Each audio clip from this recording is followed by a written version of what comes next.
Good morning dear students. Gayatri school Sanchore के YouTube channel में आप सभी का स्वागत है। इस चैनल को ज़्यादा से ज़्यादा अपने मित्रों के साथ शेयर करें ताकि वो भी इस ऑनलाइन क्लास स्टडी का फ़ायदा प्राप्त कर लें। आज अपना वही टॉपिक है ट्रांसजेनिक पादप।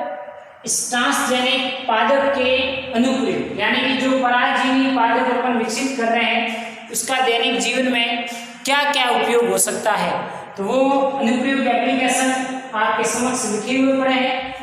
वन बाय वन इसके बारे में अपन डिस्कशन है वो करेंगे। पहला है इंसेक्ट रेजिस्टेंस या कीट प्रतिरोधकता। ठीक, और इस कीट इंसेक्ट रेजिस्टेंस या कीट प्रतिरोधकता में अपन एक एग्जाम्पल लेने जा रहे हैं, वो है आपका एग्जाम्पल बीटी कपास या बीटी कॉटन। ऐसे बहुत सारे गोल्डन राइस है, तंबाकू का प्लांट है, ये फ्लेवर सेवर टोमेटो है, इसके अलावा आपका गोल्डन राइस बता दिया आपको, बीटी कॉटन, तंबाकू, फ्लेवर सेवर, टमाटर है और पोटैटो की ऐसी बहुत सारी प्रजातियां ट्रांसजेनिक इस तकनीक के माध्यम से विकसित की गई। अब अपन ये कह रहा है कि इस ट्रांसजेनिक पादपों के अनुप्रयोग से अपन दैनिक जीवन में ऐसे कीट होते हैं, उस कीटों के प्रतिपादक को रजिस्ट किया जा सकता है। फॉर एग्जाम्पल जैसे कि प्रारंभिक स्तर में एक कपास का प्लांट था, ठीक है, इस कपास को किसान अपने खेत के अंदर बोता है, लेकिन एक कीट है जिसका नाम है बॉल वर्म, ठीक है, इंसेक्ट है। ये बॉल वर्म क्या करता था कि इस कपास के ऊपर एक सुंडी बनती है, क्या बनती है, उसका एक लार्वा और सुंडी अवस्था आती है। ये सुंडी अवस्था है वो इस कपास को खाकर के क्या कर लेती थी, नष्ट कर लेती थी, ठीक है, जिसके कारण देश में कपास के उत्पादन पर इसका नेगेटिव प्रभाव देखने को मिल गया। अब किसान की चिंता है वो इसमें बढ़ गई और ये कीट तो इसको खा करके चौपट करता ही जा रहा था, लेकिन कोई समस्या का समाधान नहीं था, ठीक है। केवल और केवल दवाई का छिड़काव करना वो किसान के लिए फाइनेंशियल रूप से यानी आर्थिक रूप से महंगा पड़ता था। तो अब एक बीटी है, ये बीटी, बी का मतलब है बैसिलस और टी का मतलब है थुरिजेंसिस,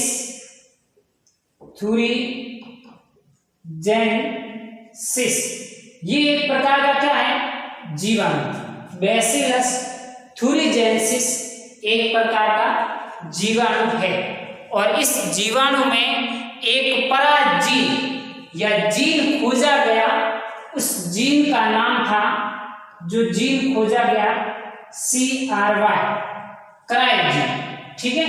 और ये क्रायोजीन आगे वो सेंट्रल डोग्मा डीएनए, ये जीन डीएनए से एमआरएनए और एमआरएनए से क्या बनता था, प्रोटीन बनता था। तो ये जीन आगे जाकर के क्राई प्रोटीन का क्या करता था, संश्लेषण करता था। अब इस बीटी जीवाणु से, बैसिलस थुरिजेंसिस जीवाणु से क्राई जीन की पहचान की और इसका जेल इलेक्ट्रोफोरेसिस, ब्लोटिंग या PCR तकनीक से इसका क्या किया गया, पृथक्करण कर लिया गया। अब इस क्राई जीन की क्या विशेषता थी कि ये बहुत ही टॉक्सिक था, कैसा था, टॉक्सिक या बहुत ही जहरीला विषैले प्रकृति का ये क्राइजीन था। अब वैज्ञानिकों ने अनुमान लगाया कि क्यों ना ये क्राइजीन जो इतना विषैला जहरीला है, तो कि कॉटन कपास में इसको ट्रांसफर यदि कर दिया जाए तो ये कीटों को खाएगा तो कीट की क्या हो जाएगी, मृत्यु हो जाएगी। तो फिर इन्होंने क्या किया, अपने पास टेक्निक से, कौन सी, आनुवंशिक अभियांत्रिकी, कौन सी, आनुवंशिक अभियांत्रिकी या इसको कहते हैं जेनेटिक इंजीनियरिंग के माध्यम से जीनों के क्या किया जाता है, एडिशन और डिलीशन, मतलब वहां से कृत्रिम जीनों का संश्लेषण करना और दूसरे किसी परपोषी कोशिका में उसका क्या करना, स्थानांतरण करने जैसा काम किया जाता है। अब आनुवंशिक अभियांत्रिकी के माध्यम से बैसिलस थुरिजेंसिस का जो क्राई जीन है, उस क्राई जीन को अब कपास के अंदर क्या कर लिया गया, ट्रांसफर कर लिया। किसको, क्राई जीन, जीवाणु के क्राई जीन को कपास के पादप में इसको क्या कर लिया गया, स्थानांतरित कर लिया गया। अब ये जो कपास है यानी कि बीटी जीवाणु का क्राई जीन कपास के अंदर डालने के बाद इसका नाम हो गया बीटी कॉटन, बीटी कॉटन। और अब ये जो बीटी कॉटन था वो कैसा है, ट्रांसजेनिक पादप है। क्या है, ट्रांसजेनिक पादप। अब इसमें क्या हुआ कि अब इसमें ये प्लांट है कपास का, ये बीटी कपास था, ठीक है। अब दोबारा जब वैज्ञानिकों ने देखा कि इस फसल को अपन ने खेत में किसान ने लगाया और क्राइजीन के स्थानांतरण के बाद देखा तो संघ ऑर्थोपोडा गण वर्ग इंसेक्टा, संघ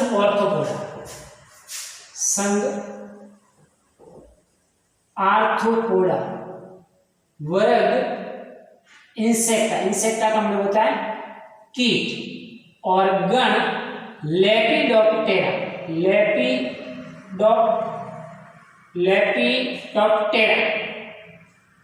के सदस्य हैं। जो बॉलवर्म अभी मैंने बताया वो कपास को खाकर के जो नष्ट कर लेता था, वही बॉलवर्म, वही ऑर्थोपोड्स की इंसेक्ट इस प्लांट के ऊपर वापस पुनः आए, दोबारा आए।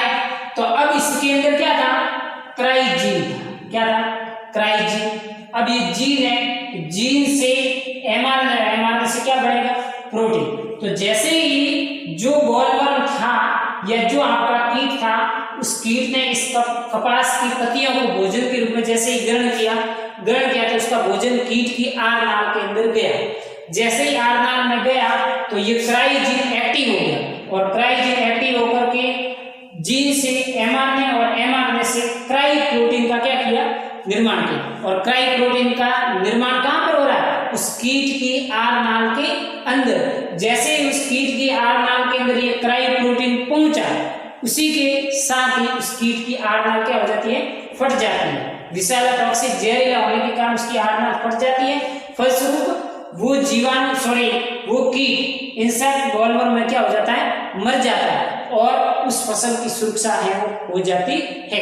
तो इस प्रकार से इस ट्रांसजेनिक पादपों के माध्यम से, इस तकनीक के माध्यम से इंसेक्ट रेजिस्टेंस, कीट प्रतिरोधकता वाली बहुत सारी किस्में हैं वो विकसित की जा चुकी है, ताकि अतिरिक्त इंसेक्टिसाइड, पेस्टिसाइड्स और हर्बिसाइड्स का किसान को खेत में छिड़काव भी नहीं करना पड़े, ताकि मृदा की उर्वरता क्षमता भी बनी रहे, और सस्टेनेबल एग्रीकल्चर जिसको अपन कह सकते हैं वो लंबे समय तक है वो बना रहे, और इसी के साथ साथ पर्यावरण की शुद्धता का भी ध्यान रखा जा सकता है। तो इस प्रकार मैं कह सकता हूं कि ये एक प्रकार का प्राकृतिक नियंत्रण हो गया। कैसा नियंत्रण हो गया, प्राकृतिक नियंत्रण, यानी कि प्रकृति में स्वतः इन कीट ने इस क्राइजीन ने उस कीट को अपने आप क्या कर दिया, नष्ट कर दिया। अब किसान को इस कपास के ऊपर अतिरिक्त कोई किसी प्रकार का इंसेक्टिसाइड का प्रयोग है वो करने की आवश्यकता नहीं पड़ी, लेकिन प्रारंभिक स्तर में इंसेक्टिसाइड का प्रयोग करने के बावजूद भी किसान की फसल चौपट हो जाती थी। तो इस प्रकार से ये ट्रांसजेनिक पादप की टेक्निक्स है। इस टेक्निक्स के माध्यम से अपन कीट प्रतिरोधी कई प्रकार की किस्में हैं वो विकसित की जा सकती है। आगे समझ में, पहला एग्जाम्पल मैंने आपको बताया बीटी कॉटन का, बीटी कपास। अब है सेकंड है हर्बिसाइड रेजिस्टेंस, या इसको अपन कहते हैं शाकनाशी प्रतिरोधी पादपों का विकास, शाकनाशी प्रतिरोधी पादपों का विकास। तो सर ये कैसे किया गया, ये इस प्रकार से किया गया कि खेतों में बहुत सारी खरपतवार होती है, ठीक है, खरपतवार फसल के साथ अनावश्यक अतिरिक्त उगने वाले पादप को क्या कहते हैं, खरपतवार कहते हैं, ठीक है। और इस खरपतवार को नष्ट करने के लिए अपन हर्बिसाइड्स का क्या करते हैं, छिड़काव करते हैं, ताकि खरपतवार क्या हो जाए, नष्ट हो जाए। 2,4-D जैसे आप इसको अपन दवाइयों का मैंकोजेब, ये दवाइयां हैं वो अपन क्या करते हैं, खेत के अंदर छिड़काव। तो अब ये क्या, कैसे पदार्थ है, अविघटनीय पदार्थ, कैसे, अविघटनीय पदार्थ। और ये अविघटनीय पदार्थ है वो भूमि के अंदर लंबे समय तक पड़े रहते हैं और जल प्रदूषण, मृदा प्रदूषण का क्या बनते हैं, कारण बनते हैं। इसलिए वैज्ञानिकों ने एक प्रचलित शाकनाशी है, उसका नाम है ग्लाइफोसेट। क्या नाम है, ग्लाइफोसेट। ग्लाइफोसेट को क्या किया, विकसित किया। अब क्या है ग्लाइफोसेट? सामान्यतः अधिकांश शाकनाशी पौधों में इनमें अमीनो अम्ल के संश्लेषण को निर्धारित करते हैं। ग्लाइफोसेट एक शाकनाशी एंजाइम 5-इनोल पाइरुवेट की क्रियाशीलता का दमन करता है, यानी कि EPSP ये ग्लाइफोसेट है, वो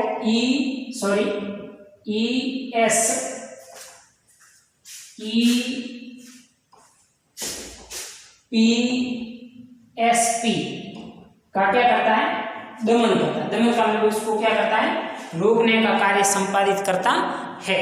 अब क्या है आपकी EPSP है, वो है, उसका पूरा नाम है 5-इनोल पाइरुवेट 5-इनोल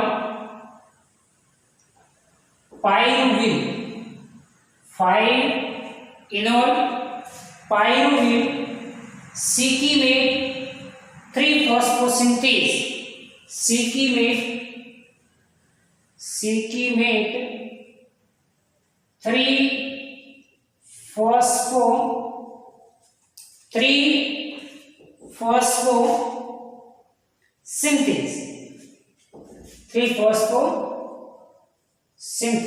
ये ग्लाइफोसेट, ठीक, ये ग्लाइफोसेट EPSP का दमन करता है, मतलब इसकी क्रियाशीलता को कम करता है। क्या है EPSP? 5-इनोल पाइरुवेट सिकीमेट 3-फॉस्फोसिंथेज का दमन करता है, उसकी क्रियाशीलता को कम करता है, जो कि एरोमेटिक अमीनो अम्ल के संश्लेषण में क्या आता है, काम आता है। तो एरोमेटिक अमीनो अम्ल के संश्लेषण को रोकेगा और इसी प्रकार ये खरपतवार को नष्ट करने का क्या करता है, काम करता है। और इन्हीं के साथ साथ शाकनाशी तो है वो आपके अप्रभावित रहती है फसलों की, और खरपतवार वो क्या हो जाती है, नष्ट हो जाती है। तो ग्लाइफोसेट के लिए उद्देश्य अभिप्रायों को वर्णन करना, और ग्लाइफोसेट के विरुद्ध किसी अम्ल अणु को निर्मित के द्वारा भी ये कार्य संपादित किया जा सकता है। नेक्स्ट तीसरा है, वो है आपकी नरबंधीयता का विकास। नरबंधीयता का विकास का मतलब क्या होता है कि हमें क्या करना है, पादप प्रजनन की क्रिया करना है।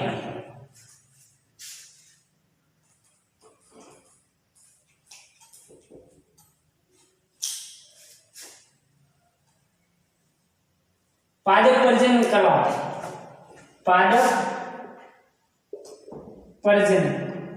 तो इसमें एक प्रोसेस आती है जिसको कहते हैं इमास्कुलेशन। और इमास्कुलेशन को हिंदी में कहते हैं विपुषण विधि। इमास्कुलेशन विपुषण विधि क्या है? विपुषण विधि एक प्रकार की कृत्रिम परागण की प्रक्रिया जो मानव के द्वारा संपन्न करवाई जाती है। तो नरबंधीयता का विकास, अब क्या होता है कि कभी कभार पुंकेसर या स्त्री केसर में क्या आ जाती है, विकास में अनियमितता आ जाती है, जिसके कारण समय पर परागण की क्रिया संपन्न पादपों में नहीं हो पाती। और समय पर यदि परागण की क्रिया संपन्न नहीं हो पाएगी तो पादपों में निषेचन नहीं होगा तो भ्रूण और ये आगे की प्रोसेस, पादप का जो भ्रूणीय विकास है, एम्ब्रियोलॉजिकल पोर्शन है, वो नहीं हो पाएगा, जिसके फलस्वरूप एक नए प्रकार के बीज का या नए पादप का निर्माण होना संभव नहीं था। इसलिए इस ट्रांसजेनिक टेक्निक्स के माध्यम से नर पुष्पों की बंधीयता का विकास कर लिया गया, जिसके दौरान हमें कृत्रिम रूप से परागण करने की भी आवश्यकता भी नहीं पड़ती है और पादपों में निषेचन की क्रिया सफलतापूर्वक संपादित हो जाती है। तो इस प्रकार से जब पादप संकरण की क्रिया करवाई जाती है, हाइब्रिडाइजेशन की प्रक्रिया करवाई जाती है, तो उस दौरान उस समय विपुषण की क्रिया होती है, और विपुषण आपके एक कृत्रिम परागण की प्रक्रिया मानी जाती है। लेकिन ऐसे ट्रांसजेनिक पादपों का विकास कर दिया जाए जिनमें पुंकेसर बंधी हो, स्टेराइल हो, तो हमें विपुषण की क्रिया करने की आवश्यकता नहीं पड़ेगी। इस प्रकार यहाँ पर बैसिलस जीवाणु की कई प्रजातियां इस उद्देश्य को पूरा करने के लिए उपयोग में ली गई है। एक बैसिलस क्या है? जीवाणु। इस बैसिलस जीवाणु की कई सारी जातियां नर बंध्यता तो पादपों में विकसित करने के लिए उपयोग में ली गई है। तो इस प्रकार से पादप प्रजनन की क्रिया के द्वारा शुद्ध वंश क्रम को प्राप्त करने के लिए नर बंध्यता का विकास करके विपुषण की क्रियाविधि को हटा करके आप हाइब्रिडाइजेशन की तकनीक के माध्यम से नए शुद्ध वंश क्रम वाले पादप को विकसित कर सकते हैं। नेक्स्ट है जैव अणुओं का उत्पादन। जैव अणु बायोमोलिक्यूल्स, कौन कौन से बायोमोलिक्यूल्स हो सकते हैं? सेकेंडरी मेटाबोलाइट्स हो सकते हैं, अमीनो अम्ल हो सकते हैं, विटामिन हो सकते हैं। ये समस्त जैव अणुओं को निर्मित करने के लिए भी इसका उपयोग ले सकते हैं। ऐसे ट्रांसजेनिक पादप विकसित किए जा सकते हैं जो विभिन्न प्रकार के लाभदायक जैव अणु जैसे vitamin A, hormone A, enzyme का उत्पादन करें। तो इस प्रकार से गोल्डन राइस इस चावल की ऐसी ट्रांसजेनिक किस्म है जिसमें विटामिन ए का संश्लेषण होता है।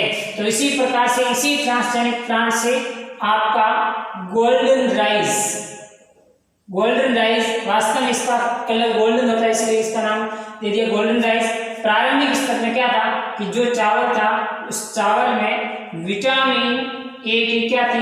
कमी थी। तो इस विटामिन ए की कमी को पूरा करने के लिए ट्रांसजेनिक तकनीक्स के माध्यम से पराजीन के माध्यम से कोई दूसरा जीन इस चावल के अंदर स्थानांतरित किया, जिसके कारण विटामिन ए में इंक्रीजमेंट हुआ, उत्पादकता में वृद्धि हुई और उसको फिर बाद में नाम दे दिया गोल्डन राइस, जो खाद्यान्न की पूर्ति के समय मनुष्य में विटामिन बायोमोलिक्यूल्स को पूरा करने में उत्पादित करती है।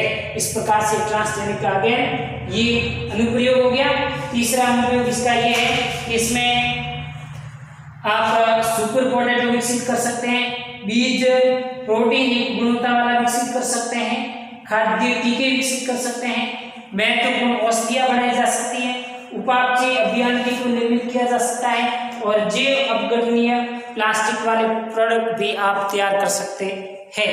इस प्रकार से बहुत सारे टेक्निक्स हैं, इसके माध्यम से ये कार्य संपादित किया जा सकता है। अगला अनुप्रयोग है फलों का देरी से परिपक्वन होना। और फलों का देरी से परिपक्वन होगा तो क्या होगा? फाइनेंशियल फायदा होगा। किसको?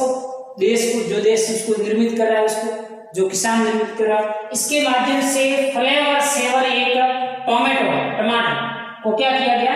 विकसित किया गया। अब इस फल का देरी से परिपक्वन का मतलब क्या हुआ कि फल तो परिपक्व हो जाता है, लेकिन आपने देखा होगा कि एक टमाटर है, ठीक है, और टमाटर के ऊपर वाली बाहरी झिल्ली है, ये इसमें इस प्रकार के जीनों का स्थानांतरण कर दिया कि वो टमाटर लंबे समय तक सड़ता नहीं, गलता नहीं, ठीक है। अंदर से उसकी क्वालिटी खराब हो जाती है, लेकिन बाहर से जो इसकी भित्ति है, जो रेड कलर के ऊपर बाहरी आवरण जो पाया जाता है, वो बाहरी आवरण या झिल्ली इतनी मजबूत हो जाती है उस जीन के स्थानांतरण के कारण कि बाहर से इतना चमकीला हमें दिखाई देता है कि इस टमाटर को ही हम तो मार्केट से जाकर के खरीदें। तो इस प्रकार से पराग जीन को स्थानांतरित करके फ्लेवर सेवर नामक टमाटर को विकसित किया है। ये टमाटर लंबे समय तक सड़ता नहीं, गलता नहीं, फ्रीजिंग अवस्था में यदि आप 6 महीने तक रखना चाहे तब भी ऐसा कैसा रहता है। तो ये भी आपके इस अनुप्रयोग की इस टेक्निक्स के माध्यम से ये कार्य संपादित किया गया है, फ्लेवर सेवर टमाटर। अमेरिका में टमाटर की ऐसी ट्रांसजेनिक किस्म का विकास किया गया, यूएस में, या अमेरिका में काम किया गया था, और जो लंबे समय तक स्वादिष्ट बनी रहती हैं, जिसे फ्लेवर सेवर टमाटर है नाम दिया गया था। टमाटर में पॉलीगैलेक्टोयूरिनेज भित्ति को गलाने का कार्य करता है। अब इसमें जो टमाटर की भित्ति है बाहरी, उसमें पॉलीगैलेक्टोयूरिनेज एक एंजाइम, ठीक है, पॉलीगैलेक्टोयूरिनेज एक एंजाइम